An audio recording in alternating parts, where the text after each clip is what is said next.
ನಮಸ್ಕಾರ ಕರ್ನಾಟಕ, ಮತ್ತೊಂದು ಪುಟಾಣಿ ವ್ಲಾಗ್ಗೆ ಸ್ವಾಗತ. ಇವತ್ತೊಂದು ಸಂಜೆ ರಿಸೆಪ್ಷನ್ ಇತ್ತು, ಮದುವೆದು ಹೋಗ್ತಾ ಇದ್ವಿ. ಹೋಗ್ಬೇಕಾದ್ರೆ ಒಳ್ಳೆ ಸನ್ಸೆಟ್ ಆಯಿತು. ನಾನು ನನ್ನ ತಂಗಿ ಮುಗಿಸ್ಕೊಂಡು ಹೋದ್ವಿ. ಆಮೇಲೆ ಅಂದವೆ ಹೋಗ್ಬೇಕಾದ್ರೆ ಊರ ಮಧ್ಯದಲ್ಲಿ ಒಂದು ಪಿಕಾಕ್ ಕಾಣಿಸ್ತು. ಸಿಟಿಲೂ ಪಿಕಾಕ್ ಇದೆ ಅಂತ ಒಂದು ಖುಷಿ ಆಯಿತು. ನಮ್ಮ ಊರ ಕಡೆಗೆ ಹೋದರೆ ನೋಡ್ತಿದ್ವಿ. ನಾನು ನನ್ನ ತಂಗಿ ಗಾಡೀಲಿ ಹೋದ್ವಿ, ಮಿಕ್ತವರೆಲ್ಲ ಬಸ್ಸಲ್ಲಿ ಮತ್ತು ಕ್ಯಾಬಲ್ಲಿ ಬಂದರು. ಸೊ ನಾವಿಬ್ಬರು ಗಾಡಿ ಇತ್ತಲ್ಲ ಅಂದ್ಬಿಟ್ಟು ನಾವಿಬ್ಬರು ಗಾಡೀಲಿ ಒಳ್ಳೆ ರೈಡ್ ಆಗುತ್ತೆ ಅಂತ ಹೋದ್ವಿ. ಹೋಗ್ತಿದ್ದಂಗೆ ಒಂದು ಸ್ವಲ್ಪ ವೀಡಿಯೋಸ್ ಮಾಡಿಕೊಂಡು ಕೂತ್ಕೊಂಡ್ವಿ. ಟೈಮ್ ಆಯಿತು, ಹುಡುಗಿ ಬರ್ತಾರೆ ಅಂತ ಬರಲಿಲ್ಲ. ಸೊ ತಿರ್ಗಾ ಕೆಳಗೆ ಹೋದ್ವಿ.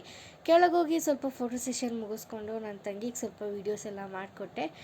ಅಲ್ಲಿ ಚಾಟ್ಸ್ ಎಲ್ಲ ಇತ್ತು, ತಿನ್ನಬೇಕು ಅಂದ್ಕೊಂಡು ಬಂದ್ವಿ. ನಮ್ಮ ರಿತುಗೆ ತಿಂದರೆ ಲಿಫ್ಟಿಗೆ ಕಳ್ಸೋಗುತ್ತೆ ಅಂತ ಇದಾಗಿ ಓಕೆ ಫೋಟೋಸ್ ಎಲ್ಲ ತೆಗೆಸ್ಕೊಂಡೆ ಕೆಳಗೆ ಹೋಗೋಣ ಅಂದ್ಕೊಂಡು ಬಂದ್ವಿ. ಇನ್ನೂ ಬಂದಿರಲಿಲ್ಲ ಹುಡುಗಿ ಫೈನಲಿ ಬಂದರು. ಅವ್ರಿಗೆಲ್ಲ ಬ್ಲೆಸ್ಸಿಂಗ್ ಮಾಡಿ ನಾವು ಒಂದು ಸ್ವಲ್ಪ ಜ್ಯೂಸ್ ಗೀಸ್ ಕುಡಿದ್ಬಿಟ್ಟು ತಿರ್ಗಾ ಮೇಲೆ ಬಂದು ಫೋಟೋಸ್ ತೆಗೆಸ್ಬಿಟ್ಟು ಊಟ ಮುಗಿಸ್ಕೊಂಡು